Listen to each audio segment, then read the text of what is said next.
Teman-teman Dinarji, kembali ketemu di Power Tips bersama saya Daniel Wibowo, masih dalam series Design Thinking.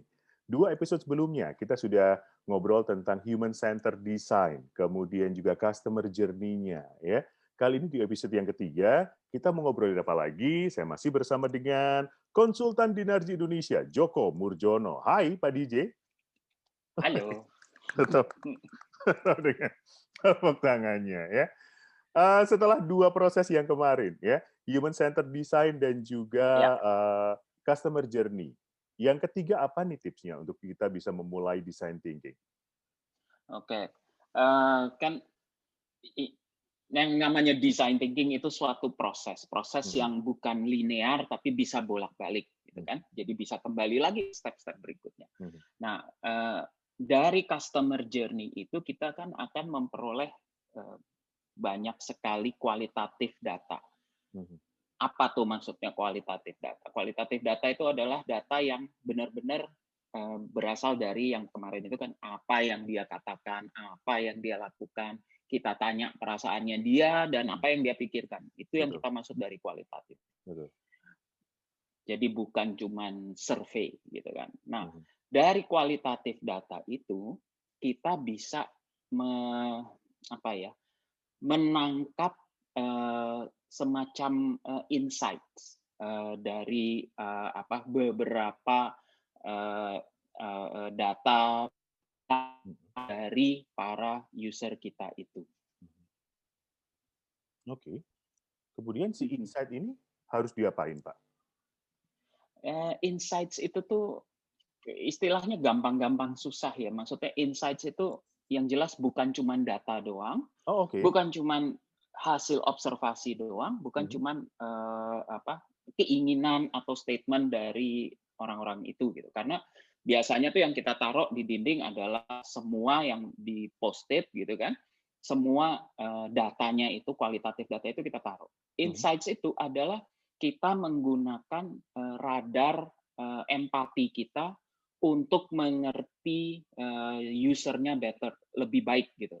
Dengan mengerti mereka, kita bisa eh, menggunakan sedikit asumsi berdasarkan kacamatanya mereka. Sampai sejauh mana sih empatinya? Contoh mungkin, Pak. Saya jadi Oke, usernya deh. ya misalnya let's say Daniel suka kopi. Oke, Saya balik kopi lagi kopi. ke Ya ya saya ya suka ya. banget kopi soalnya, jadi Oh ya, saya pakai kopi, oke kopi. oke. Oke, Oke. Eh, dari user Daniel, saya bisa mengerti preference-nya apa.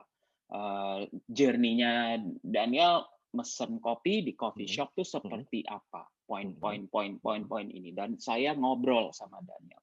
Nah, insights itu tuh biasanya tidak tertulis langsung dalam berupa data, tapi kayak pemahaman kita, pengertian kita, karena kita pakai empatinya kita untuk berusaha mengerti, sebenarnya kesel nih kalau ordernya harus ngulang terus kayak gini.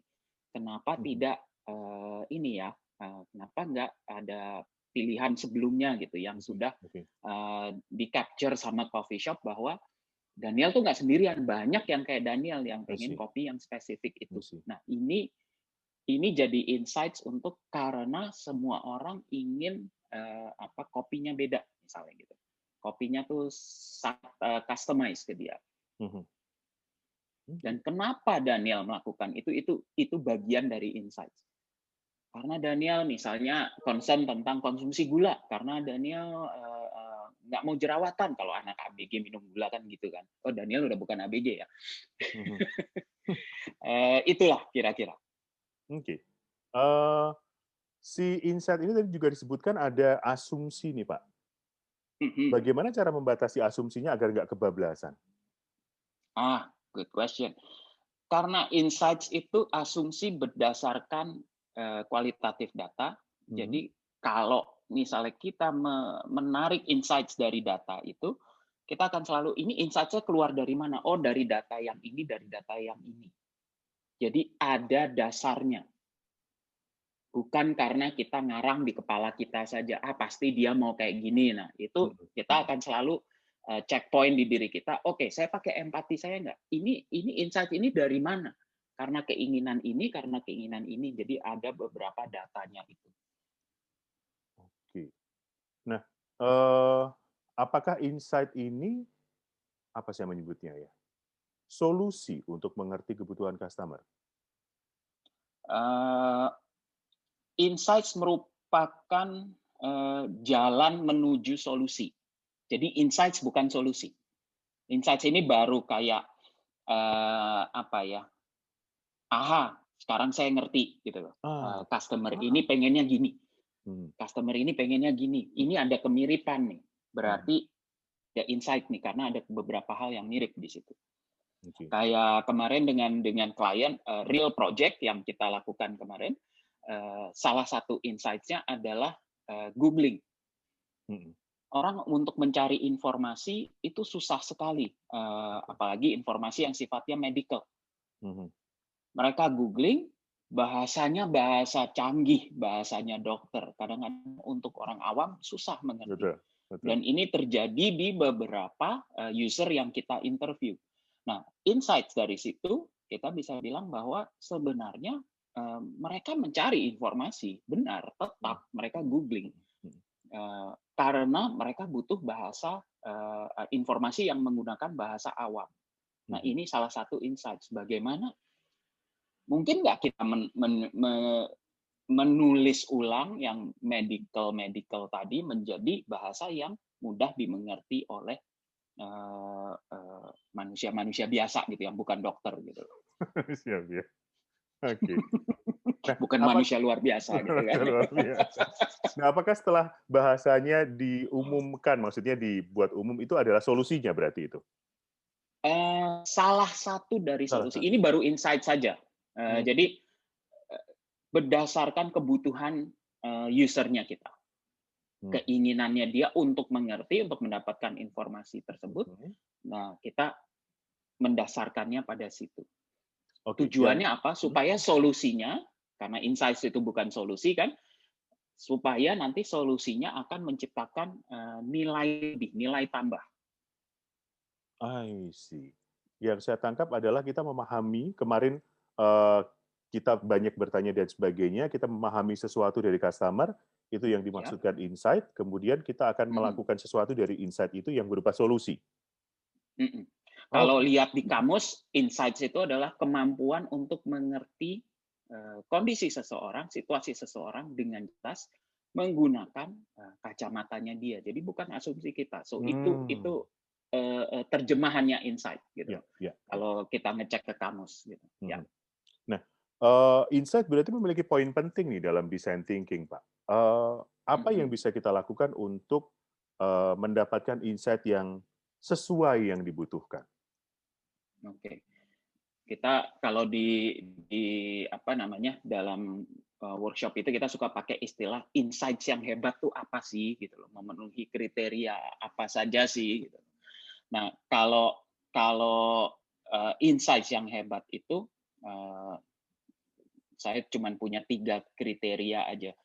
Dia selalu apa namanya yang tadi saya bilang itu kayak saya nggak pernah kepikiran ternyata apa namanya insight-nya sesimpel ini, kayak aha moment gitu tadi yang saya bilang. Karena kita melihat masalah dari sudut pandang yang baru atau segar.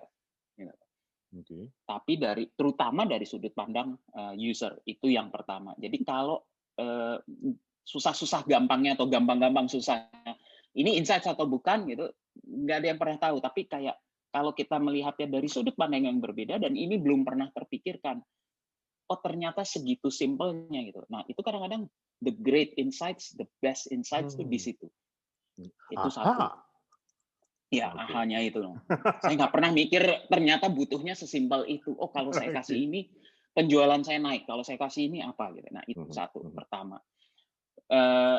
Kedua kalau mengenai apa great insights itu adalah selalu apa namanya kalau kita lihat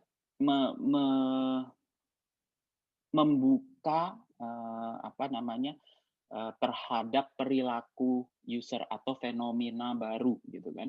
yang mungkin bukan sesuatu yang rocket science, yang canggih banget, enggak, kadang-kadang simple saja, gitu kan. Dan itu sudah mulai membantu kita mengarah kepada beberapa solusi dan beberapa ide. Tapi Oke. kembali ingat, insights bukan solusi.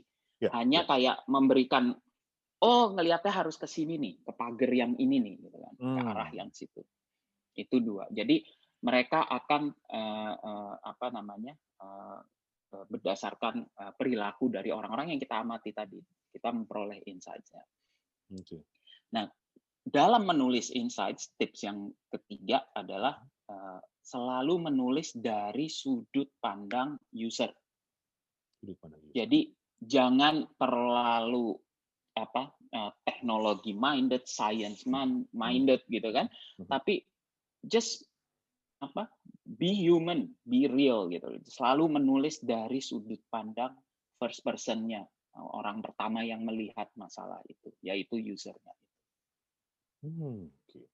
Itu dia yang diperlukan untuk mendapatkan insight yang Ya. hebat. Susah didapat insights yang hebat, tapi itu sangat kritikal. Karena insight yang salah akan membawa ke solusi yang salah. Seperti yang kemarin, kalau kita terlalu mengarahkannya di customer journey, pertanyaannya, ya insights-nya nggak jauh-jauh dari apa yang sudah kita pikirkan sebelumnya. Inilah yang dimaksud kalau insights kita menggunakan radar empati kita benar-benar dengerin customer-nya, user-nya. Oke. Ya. Power tips yang bisa langsung Anda coba untuk memulai design thinking, ya, series yang ketiga, Insight. Ya. Kita ulangi lagi Pak Joko, tips terakhir tadi yang disampaikan untuk teman-teman di Narji tentang Insight ini. Silakan. Oke. Insights itu satu, aha moment. Simple aja kalau saya. Kok sesimpel itu saya nggak kepikiran. Jadi perspektif yang baru. Yang kedua adalah selalu menunjukkan yang namanya point perilaku atau fenomena baru dari usernya kita, dan memberikan arahan kepada kemungkinan solusinya, kemungkinan idenya apa. Yang ketiga, gunakan selalu sudut pandang usernya. Be human, be real. Jangan be scientific, be technological canggih gitu kan, jangan. Tapi benar-benar manusia. Makanya kita bilang di yang tips pertama, human centered design. Manusia itu penting. Exactly.